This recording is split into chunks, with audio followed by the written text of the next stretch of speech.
Welcome back to another episode of Breath of Life Stories. I'm your host, Lisa Bailey Brown.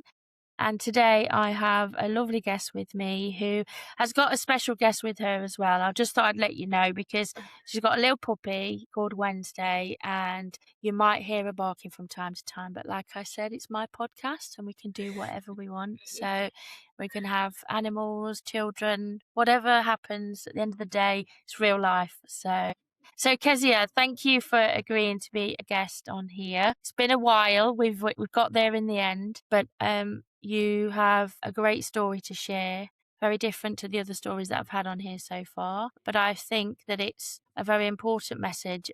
And also, as I say with all of my guests, really, everybody has a story within them, and we should all be able to share our stories, and that's what this is made for. So tell me a little bit about yourself, Kezia. Who were you back along before all these things happened? Well, I was really fit, really healthy. Back in the day, I was a mum of a toddler and I was doing something called Fit Chicks, which is about like young mums. I think I was about 23, 24. And we were doing like exercise classes. And I mean, there was one particular time because we went every single week and I did like the wolf run. You know, when you do the tires and you climb under cargo nets and then you're Yeah. getting ready to do a zip wire. And I literally froze and I was I can't do it. And my best friend caught up with me and she was like, because I was always the fastest, the quickest, right at the beginning. And I was always beating everyone. And I was like, yeah, taking over the world. And then I was like, I can't do it. And she was like, what do you mean? I said, I don't know. I can't go. And she was like, you've done this so many times. This is holding on to the zip wire. She was like, I'll push you. Just hold on. And I was like, what? And she was like, just hold on. So I held on and she pushed me down. And then I carried on. Everything was absolutely fine. And I've got no idea what had happened. Because I was so fit. I was healthy. I was doing exercise and I was going to train to be a personal trainer. Literally, I was doing everything. I'd finished uni. I had this little boy.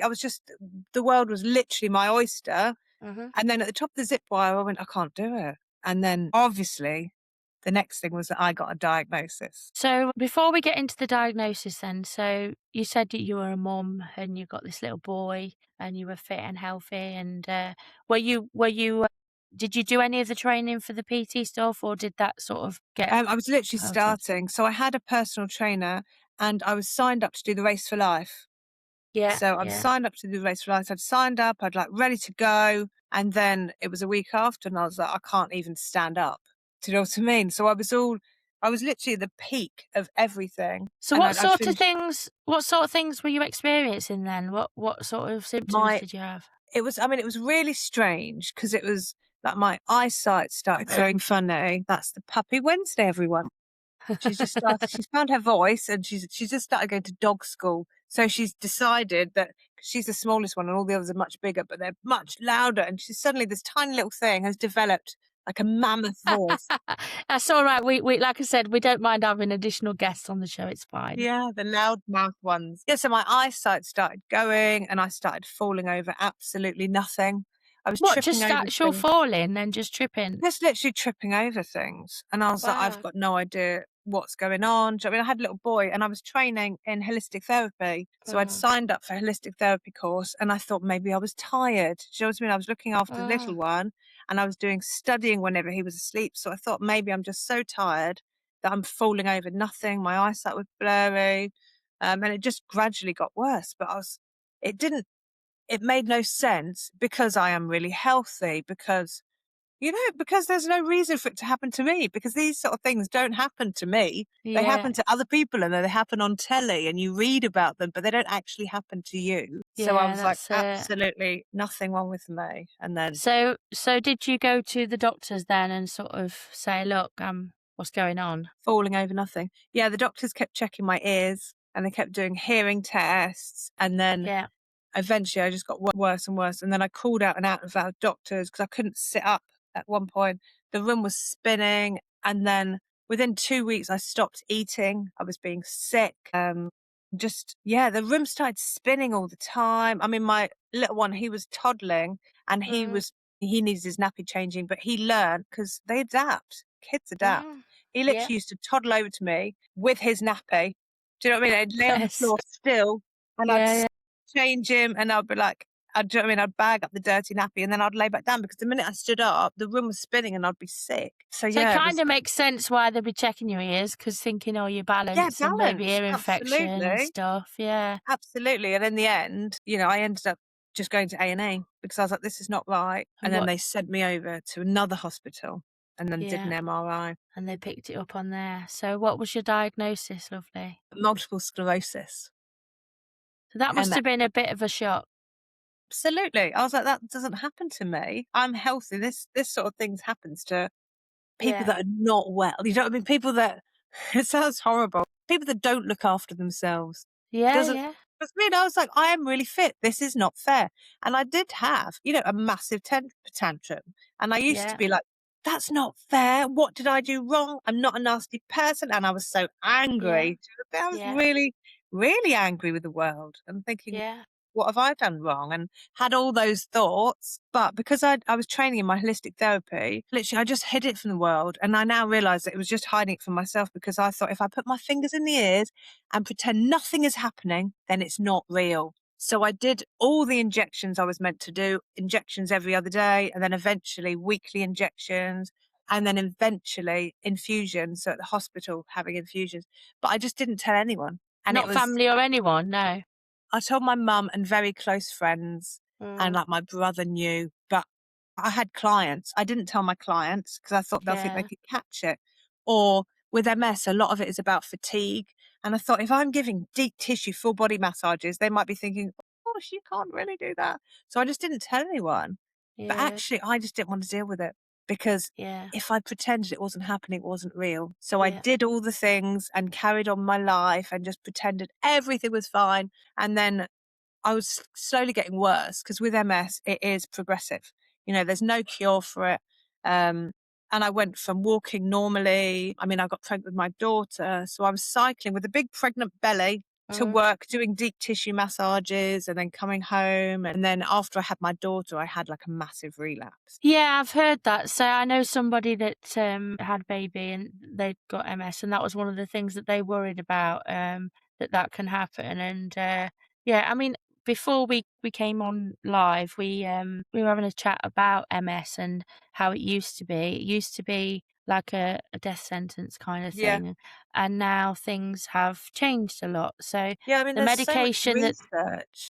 So much yeah, research. the medication that they gave you then, the injections and things, did that help or was it not Yeah, I as mean, at one point I was thinking this is not helping, but I didn't have a comparison because we are all so different and our bodies respond differently. I did injections every other day, and people say you get used to doing injections. No, I mm. didn't. I find it self-harming. It's not. No, I To know what you people do mean. injection stubbies, but I was like, I can't get used to it. And I Yeah, used to get a rash just before my injection, and that was stress yeah, because I was like, I don't want to do an injection. But I literally used to sit, do I want to be in a wheelchair or not? Do I want to be in a wheelchair or not? Which is not, do you know, it's not the best thing to do, but that's how and this was a long time ago.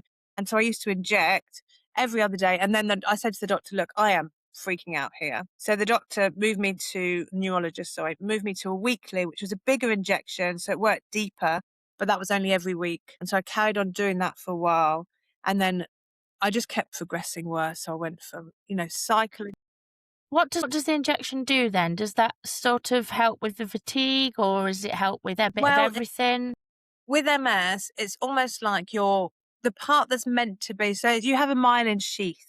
So I'm Mm, not very sciencey, but no, basically, instead of protecting your system, so your yeah, brain and your spinal cord, it attacks you. yeah, So what's meant to be protecting is attacking you. And it's almost like because multiple sclerosis is multiple scars. So yeah, because it's your brain, it can literally be anything. It's like a roulette. Mine are yeah, mainly on my spinal cord, which is why my mobility is affected. But because it's your brain, it literally can be anything. yeah, And the thing is with MS is everyone is so different because it depends where your yeah, scar tissues are. And relapsing remitting is the first form of MS that everyone's diagnosed with. So you yeah, get a bit bad and then you get better. Worse, better, worse, better, worse, better. And then it progresses. yeah, And if you have, from what I understand, if you have the same scar in the same place, that's when it stays. So that's when it becomes a permanent scar. And that's Okay, when yeah. you lose your eyesight maybe, or Yeah. your speech, it could be anything. Yeah, yeah, I okay. mean, when I went to the neurologist, they looked at my MRI and they're like, "You've got 2 black holes." And I was like, "Okay." So that was a lot of lesions in one place, but in 2 sections. And I was like, "Oh, well, that's okay. That's my Japanese speaking and my crochet." And the neurologist looked at me and went, "What?" And I said, "Yeah, yeah." And they're like, "Well, that explains." I said, "Explains why I don't speak Japanese." And they're like, "What?" And I said, "I don't need to know." And they think I'm absolutely bonkers. I was like, "I don't Oh, I need to love it know." though, I love it. I'm like, "Yeah, it's Japanese speaking and crochet." And they were like, I think they thought she's absolutely insane. But I was like, why would I want to know what I can't do? Because I'm Yeah, obviously not doing it already, or I'll stop trying to do what it is. exactly, So I I'm get like, I that. don't need to know. I don't need to know about the black holes. No, I'm the same as you, I'm like that as well. It's like, okay, well, just yeah, I don't wanna know, don't wanna know. It's like with the people always say with a naughty child, if you tell them they're naughty, they absolutely will be. It's like, Yeah, why would you yeah, tell someone they yeah. can't do something? Don't Mm, swear. You're gonna swear, aren't they? Yeah. absolutely. So, obviously, you said that this started then to progress and you went back, and so what happened next with that? Once I had the falling over and I did, yeah, so jumping back again. So after I had my daughter, I had a massive relapse. Mm, And then they put me, I think I went, my time frame is absolutely shocking, but I went mhm, on to Tysabri, which is infusion. So every 28 days I was in the hospital. And so I had this infusion, and it may have been working, it might not have been. I wasn't, because you don't know. Because people are like, "Oh, is it working?" I'm like, I don't know. I never yeah, have any idea if it's working, because what do you compare it to yesterday? And with MS, yeah, you can wake up one day and you suddenly, something weird's happened, and it literally is a day by day thing, and it mm, can be like minute by minute. I mean, I yeah, woke up one morning and I couldn't feel my hand and my arm, and I was like, "Oh my gosh, I've lost the use of one arm." And I was like, "I'm so devastated." And then it came back because I'd slept on my arm, which I can laugh about, but I literally thought, yeah. "I No, can't I feel get my arm." But I was just like, yeah. No, it I sounds understand silly, that. but You're gonna have that, aren't you? Because, yeah, I mean, I've done that myself on work. I was, "Oh my god, what, I've had a stroke or can't something," feel 'cause you my think, "Oh, yeah, can't feel my arm, I can't feel my face," and you've just been laid funny. But yeah, like you say, when you know you've got something, it's gonna make that absolutely, even more heightened, isn't it? yeah. Worry, I suppose, and fear. I mean, I'm always talking about the mind and body connection. I always do lectures on it because it is huge. Mm, It's massive. I mean, like if we get embarrassed, our faces go red. If we get, if you fancy someone, you get butterflies in your belly. So it's obvious there is a mind and body yeah, connection. And yeah, once I started realizing that I do a lot of this sort of thing now, it is so connected. So if we think positively, then our body's mhm. going to respond that way. That's right, yeah, And yeah, it's so important just to look after ourselves. And I mean, I'm terrible. I preach to everyone else, but I now schedule times in my diary for just chilling out. And I do Tai Chi every week. I go to Oxygen every week. I do all the things for me and keeping my brain active, even though I can never speak Japanese or yeah. crochet. I'll get over that. No, it's so important that we realize, how incredible our minds are and how much power we have. Yeah, I always say that to people though, I just wrote a article to put on LinkedIn actually about lessons that I learned while I were on holiday. So I fell down the stairs August last year and fractured my coccyx, and I still am in pain now, and I have a cushion to sit on and waiting for injections and a long waiting list and all this, that and the other. And it's nearly a year later. This holiday with the grandkids, I've said in there that I literally have had to push myself to do some things because otherwise I wouldn't be able to do anything. And there is always a payoff from that. There's pain and then there is days of recovery and such. But I sometimes think that in the beginning I didn't, because I would have been like, no, I'm not going to do that because I don't want it to hurt. But it's hurting all the time. So it's kind of like I've accepted that I've got this constant achy, horrible pain, and I've accepted what aggravates it makes it worse. And sometimes you do things and then afterwards you've got to feel a bit better from it. But otherwise you do nothing. And Yeah. that's not life, is it? And it's Life hard. is for living, absolutely. Yeah, so I get totally what you're saying, it's so what happened next then? So yeah, You've not been to Russia yet, have we? We've not been there yet, have No, we? No, no. no. Okay. I was trying to remember what you said. Yeah, I know. I'm terrible because it was quite a while ago. When I tell, because I wrote a book when I got back from Russia, so I wrote my book and told all my stories. So it's rose tinted, my story, and it was all the things that I told. I said I'm never going to tell anyone any of this, Yeah. but it's like a Pulp Fiction. Someone says to me, "Your book is like Pulp Fiction. It jumps all over the place," but that's how my brain works. So I leap. Yeah. So my Yeah. time frame is shockingly bad. Yeah. But after I had the infusions, I went to my annual neurology appointment and they were like, really sorry, there is absolutely nothing the NHS can do for you. And I was like, you what? They're like, there's nothing else. I'm really sorry. You're going to be in a wheelchair by Christmas 2000. I don't think so. I think you'll find you're wrong. And when you get diagnosed with MS, everyone has a cure for you. My sister-in-law's hairdresser's ex-husband had that, and he just ate more turmeric. Everyone has a cure. You spin around on a Tuesday afternoon at 3 o'clock. And so you hear all these stories, and I was like, okay, you've got a cure for it. You've got a cure for it. And you just sort of, I was like, oh, who else has got a cure? And this one woman was like, oh, my sister had MS. She was in a wheelchair. Now she's walking. I was like, right. And she was doing a talk. And she had a stem cell transplant. Now, one of my clients was an MS nurse, and she said, with a stem cell transplant, 50% got worse or die. And I was like, so you're not even going to look into that? But then this woman was like, oh, my sister had this transplant. And I was like, okay. And it just happened that I didn't have the kids, and her sister was doing a talk. And I was like, oh, I was like, what else do people do when they don't have kids? So I went off to this talk, and this woman ran across the stage, and she was like, yeah, I was in a wheelchair last year. And I was like, what did she do? And she had a stem cell transplant. And this was the thing that was going to kill me or make me worse. And I was like, okay. And so neurologists came up. There was neurologists from Sheffield, loads from London, and they were talking about statistics and numbers. And I was just like, went straight over my head because I was like, it's really boring. Mm. And then this tiny little Russian doctor came up and he was like, we are all family. We are all friends. We love each other. And I was like, if I'm ever insane enough, I'm going to go to Russia and have a stem cell transplant there. And so when the neurologist said, I'm really sorry, there's nothing else we can do. And I was like, I'm going to go to Russia. I'm like, what? And I said, I'm going to have a stem cell transplant. And he said, you're too far gone. I'm really sorry it wouldn't work. And I was like, it will. It will. And then I went out into my car, cried my eyes out. And I was like, right. And then I came out to the world. So I'd hidden my diagnosis for 11 and a half years. And then I was like, right, I need to go to Russia. I need to raise £50,000 and go to Russia. I know, a lot of money. So I started doing videos. They're on YouTube. Kezia Kicks Back, I think it is. And I started doing videos of all the things. So I did my infusion. There's one of me crying. I think that's got the most views. People like a bit of misery Mm. after I'd fallen over nothing. So I did loads of videos, and I had money sent over from everywhere. There was money sent over from Japan. There was money sent over from America. This man in Turkey sent me £100, and he said, you know how to heal yourself. Heal yourself. Here's £100. Good luck to you. And I was like, that's so lovely. And yeah, so I raised just under 50,000, and I went to got a Russian visa. That was quite hard. You have to give your parents' names, all of the holidays that any of your close family have been to. So Russian visa was pretty hardcore. Wow.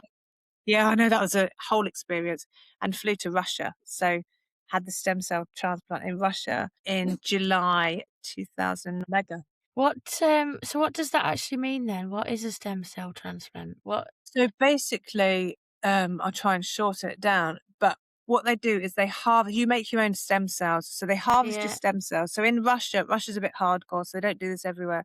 But I had slits in my neck and tubes running from my neck, one into my heart and one into my spine. So as my stem cells grew, they take the stem cells out, and then they put them in a centrifuge and separate the MS ones from the non-MS ones. And then they give you chemo. So it's pretty hardcore chemo because that's killing you off, really. So I had chemo. So I lost all my hair, lost my leg hair, my armpit hair. My bikini line was amazing.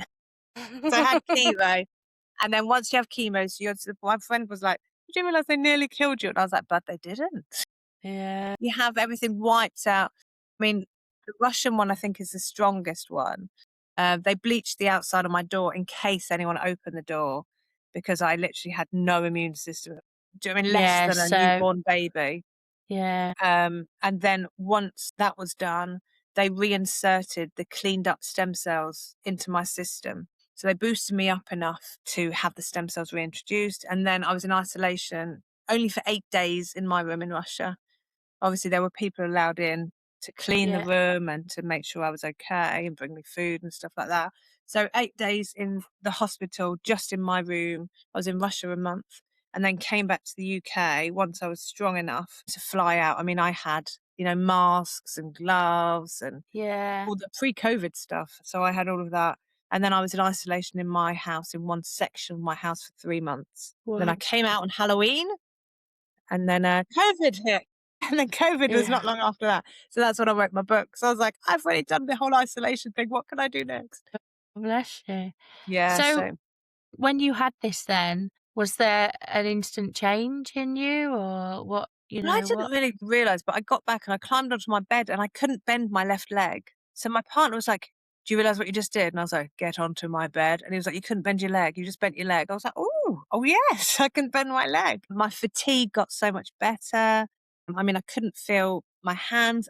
Do you know what I mean? I could feel them to some extent, but like my fine motor skills improved. I couldn't do up necklaces. I'd stopped wearing zips, things like that, everything like that before Russia, because with MS it takes things away slowly. So I just got rid of zips and buttons and everything, and I had stretchy clothes and pull on things. But then suddenly I could do earrings and I could do tiny little things. But I didn't realize because I put things in place, I didn't Mm. realize I'd lost the ability to do them. Does that make sense? Yeah, yeah, of course, yeah. Because I suppose if it's slow process and it starts, it's Yeah, gonna because it was be, you know many years. 2007, I was diagnosed and went to Russia in 2019. So that's a lot of MS years. exactly. So does that mean do you still have MS though? Yeah, It doesn't MS take that insured. away, yeah, No. I but mean, this has given you back the idea is just to your halt it, is what they say. okay. And if people have improvements, then that's amazing. But the idea is just to halt it. But I mean, But I've for seen you, loads of you've had improvements. improvements. Yeah, But the yeah. the big thing is that it doesn't work for everyone because No, everyone's like, no. "Oh, well, I'll go and have that," but it doesn't work. And the treatment is pretty hardcore. It I was is gonna hard. say, it sounds I mean, chemo, I know people have had chemo and that's harsh, so that on top of everything else, it's like it's quite a lot, isn't it? Yeah. Honestly, with anything, there's no guarantee, but so much of it, and that's why I like Dr. Fedorenko because he came to me at one point and he says, "Okay, because I do the science, you do the important stuff. When you leave here, you need to work out what's in your head because you need to keep meditating. You need to do your yoga. You need to because you're doing the hard stuff. I just do the science." And it's so true because it Mm, was afterwards because it was a bit of a slog. I had a lot of physio. I still do physio now, mm. so much stuff is we have control of, but the minute because people are like, "You're always so high and so lively and so happy." And I was like, "Because it's a long way down. If I don't stay up here, Yeah, it's yeah, really once you get down, it's really hard to pull yourself out of that." yeah, So I'm yeah. constantly on a high and I'm always trying to find crazy things to do and keeping going. I think it is true though, isn't it? 'Cause, if you've got a positive mental attitude, it does make things a lot better. I mean, I have bad anxiety and I am death phobic, so I have panic attacks about dying and stuff like that. But I'm medicated for it, so I don't really have Good. any of that. So I can talk about it and it's all Yeah. fine. Without medication, I'm just a wreck. I've learned that acceptance is a massive thing. Accepting the things that you cannot change, you didn't cause, and you have no control over. And every time my brain does go, I go, didn't cause it, can't control it, can't Yeah. change it, Yeah. move on. And the whole acceptance piece, I've got a vision board up here actually. And again, I wrote it in this article today. There's so many things on here. And, one of the things here, it says, in the end, we'll all become stories. And it just makes me smile because that's why I'm doing this podcast because everybody has a story and that story is going to help somebody somewhere. And anyone that listens to this and listen to your experience, it might help them a little bit. It might make them feel a little bit better. It might help make them go and speak to someone, see someone, or Yeah. whatever. So, obviously, for you, this was a massive thing for you, your family, and you've come back now. Obviously, we've got COVID going on, so that's rubbish in itself. What did you do next? What was your because obviously you've got now where you're physically feeling a bit better and stuff, and you're not going to be in that wheelchair. That was not Yeah. happening. Yeah. And you're I still not in a literally wheelchair, are you? No, No, no, no, no, no. no, Yeah, yeah, I've got a deep tissue booked after this. I've got a deep tissue full body after this. Yeah, so I wrote my book because I literally thought it's not okay to hide. And when I came out to the world to fundraise, so it was for a purpose, it was yeah. selfish because I wanted the money to go and have this treatment. Um, I realized, and I say all the time, in my honesty is when I found my power. Mm. you know, People are lovely. Obviously, there are some shitty people out there, but Yeah, yeah, people are amazing. And yeah, I mean, the support I got was immense. I mean, the lad that I lent a pencil to when I was 11 was the first person to donate, obviously not my family, but first person to donate 50 yeah, quid. Good luck. And I was like, oh my yeah, word. And yeah. my son turned to me. I mean, my son's now a daddy, but he Mm. turned to me and he said, there is something in this karma stuff that you talk about because Yeah, yeah, people were do you know what I mean? People were giving me money. People that don't even know me were giving me money. yeah, And I think lots of people were like, "Oh my goodness, it's not me. Here you go." And then other people were like, she was really nice to me, or yeah, I know that girl, and literally strangers were helping me. And yeah, it was only, when I was honest, I suddenly went, hang on a minute. And I learned that it's okay to ask for help because I was yes. so proud I could do everything by myself. It Mm. actually takes a very strong person to say, could I have some Yeah, help, please? yeah, So, I mean, MS is one of the best things that happened to me, which people are like, that's ridiculous. But, my best friend as well, she said to me, I'm so glad you got MS. I was like, oh, thanks. Thanks ever so much. And she said, because if you didn't, we'd be sat in the pub chatting about rubbish. But because you do have MS, we're doing crazy stuff. I mean, this yeah. article it came out Thursday and it's about friendship. And me and Kelly, what have we just done? We've just been to a jazz club, a 90s, 20s jazz club, because it was on my bucket Cool. list. And like I raised money for Leicestershire MS Therapy Centre. So I jumped out of an aeroplane, as you do. That was not on my list, but it was for them and they'd been really Yeah, supportive. yeah, We slept under a blue whale. We went parasailing. We always do for birthdays and Christmas. We give each other ridiculous gifts because life is about experience. It's about fun, yeah, pushing yourself. And she was like, if you hadn't got MS, we wouldn't be doing any of these crazy things, you know? yeah. Life does have a funny way of doing that, doesn't it? You can be you're on Absolutely. your path and you're going along. Again, I go back to this article I've written, but it literally me falling downstairs actually made me slow down, and I Yes. think that that was needed. I Yep. believe everything happens for a reason, good or bad, Absolutely. and everything is a lesson. And it's only after you appreciate that, because I, Yes. same as you, why me? Why have I got this? Why have I got that? My brother passed away from meningitis when he was 17. And when he died, it made me very much, no, I need to do things that he was never going to do. So me turning Yeah. 50 was not a big deal, like, oh my God, I can't believe I'm 50. That was, I'm grateful to be An 50 honor. because he's never going to be 50. But yeah, I mean, it's funny how life happens for us, Yes. because it does, doesn't it? It's not happening to Absolutely. us, it's for us, with us. And Yeah. it's just learning that and accepting it. So you're doing all this amazing stuff, and so did you carry on with all your holistic stuff? I'm assuming the fact that Yeah. your little Yeah. I puppy's carried running on. around with your essential oils says so. Yeah, I did that. And then I've quickly yesterday, I passed my counselling level 2. So I just Love passed it. it yesterday because I was like, oh. Well done. So It's yeah, so awesome. I'm signed up for level 3 in September. But I'm always learning because I love learning. Just Mm. really it keeps Yeah, me yeah. so just signed up for counselling. So level 3 in September. So that's exciting. Holistics, I'm still doing. I've written a program, Diagnosis is Not a Full Stop, which is just sort of holding someone's hand. And the big thing is that we're all different. It Yeah, might be a different diagnosis, but it's how you handle it. And yeah. like you said, you cannot control the shit that life throws at you. You No, absolutely cannot. no. But you can control your reaction to it. Exactly. Yeah. And there's always something you can do. I mean, like I can't walk miles and miles, but I've got a scooter. Do you know what I mean? I can still go miles and miles, but I'm on a scooter. There is a way to adapt everything. That's what I need, a scooter. Oh my So, gosh. and I was one of the worst, like, because I was like, I'm not learning to drive. I'm not learning to drive because I was one of these. I will cycle everywhere, and then suddenly I got Mm, MS. I was like, oh, I have to learn to drive, and I was so anti learning to drive. But yeah, now I wouldn't. Do you know what I mean? I wouldn't be able to get wouldn't be able to get anywhere really without my yeah, car. yeah. And so I've had to adapt and I've had to learn. And sometimes it's stuff that you don't want to do. But if it gives you, the chance to do it, then do it. And there's always a way to do everything. You might have to Yeah. just slightly adapt it, but there is always a way, Yeah. Yeah, absolutely. just adapting. So, anybody that's listening to this, then, what advice would you give to them based on your experience if they are in the same situation? Be honest. It is Mm. so hard. And I don't just mean like tell the world. You don't have to tell the world.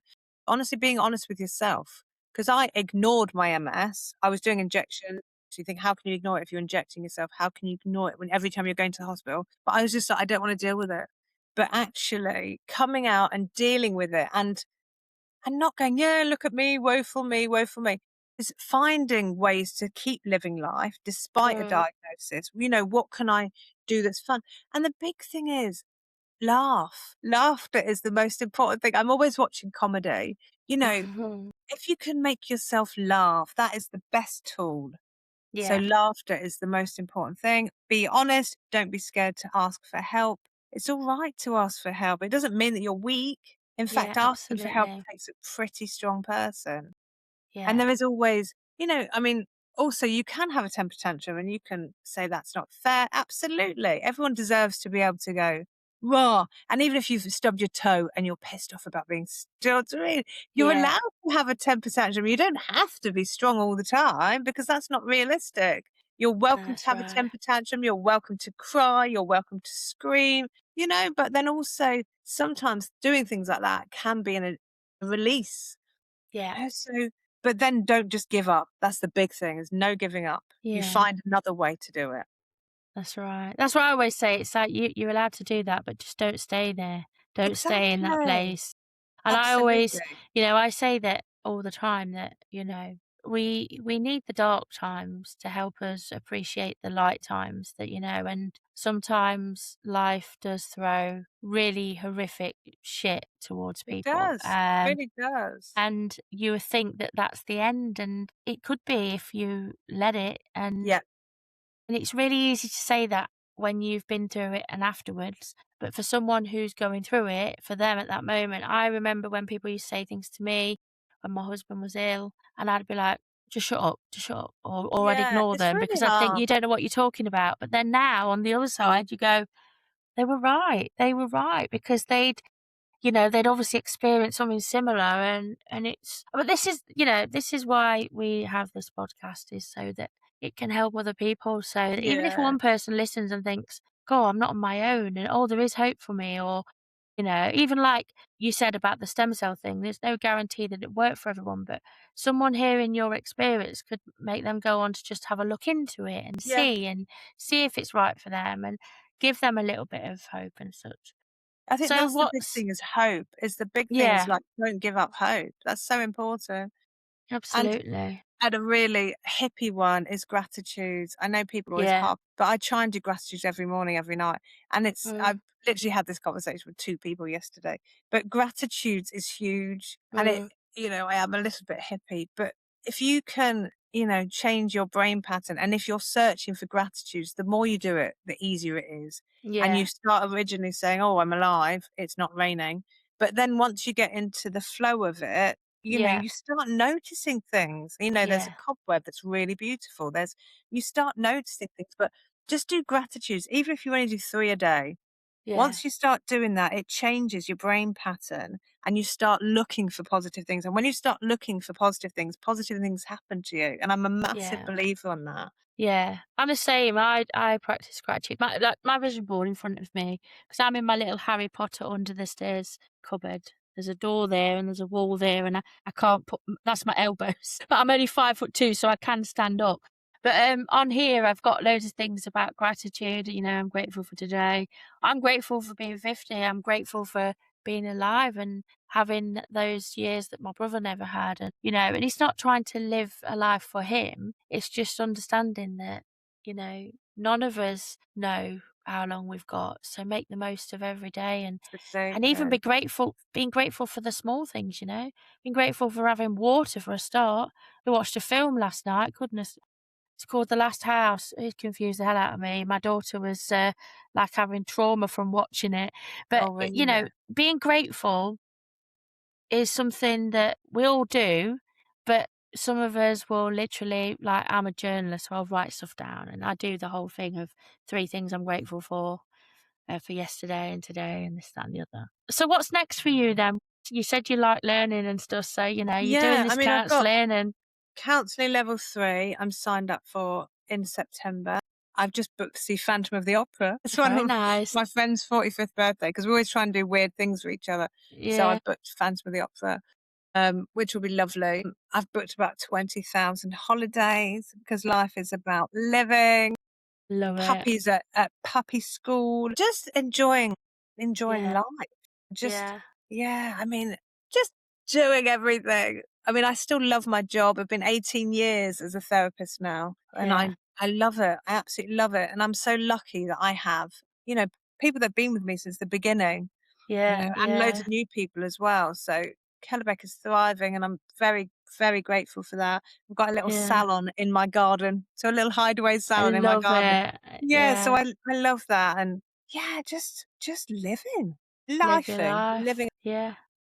Yeah, no, I agree. It's epic. Well, it's been an absolute pleasure chatting with you, and I think anybody that's been listening that in any way, shape, or form, MS has affected them or someone that they know. Hopefully, this will give them a little bit of a positive spin on it, and like you said, sometimes having that positive mental attitude. I'm not into toxic positivity. I believe that there's a bit. Some people can be too you can not you said earlier, "Oh, you're allowed to cry," and stuff like that. Some people are like, "No, don't do any of that." No, You that's have to natural. emotions are emotions, and they need to come out, don't they?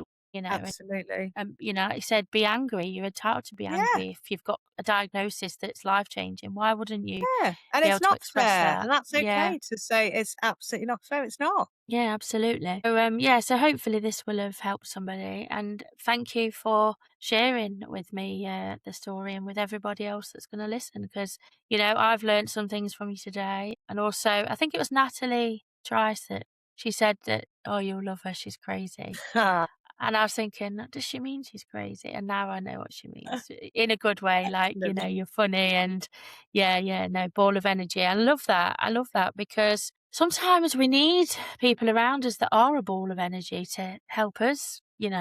I know that when COVID was happening, when you're at home all the time and you don't see anyone apart from your immediate family, it's a bit like, well, this is weird. It gives me that feeling like when I was a kid on a Sunday when it was time to go to school the next day, that Sunday feeling, it would give me a fear, like, dread. And I suppose COVID was like that because every day you felt like you were sort of just going round and round in circles. Same thing. Let's go for a dog walk.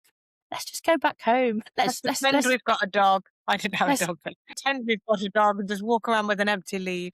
yeah. Oh, well, thank you so much, lovely. Absolute pleasure. Um, anyone that would like to know any more information about Kezia and the things that she does, I'll share links with this. I will also share Kezia Kicks Back because that sounds like a really good videos for people to watch as well to learn. But yeah, thank you. So No, um, thank you. It's been a pleasure. no, absolutely. So that's the end of this episode. So Breath of Life Stories is sponsored by Lifevac Europe Limited. Today you've been listening to Kezia share her story about her MS adventure. I always call things adventures as opposed to a journey because an Absolutely, it's an adventure is adventure. a continued. It's not just you going to one place, you see. Yeah, I hope you enjoy listening, and I look forward to speaking to you all again soon. That's it for now. Another one over. Anyway, take care. Bye.